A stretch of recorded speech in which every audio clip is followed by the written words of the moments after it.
Nyar Kenya kendo jatugo mar golf Rose Catherine oikore makare mar yuore tuke mag pinje mangima mag Soma Bay Golf World Cup ma ochan e boma ma Cairo piny mar Egypt dweni.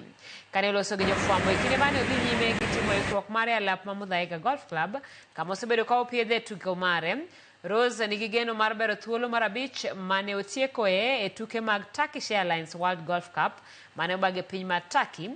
Tuke ma bende ne oywayo jotugo moyaw 190. Rose biro wuok pacho ka juma manyien kodhi e boma ma Cairo.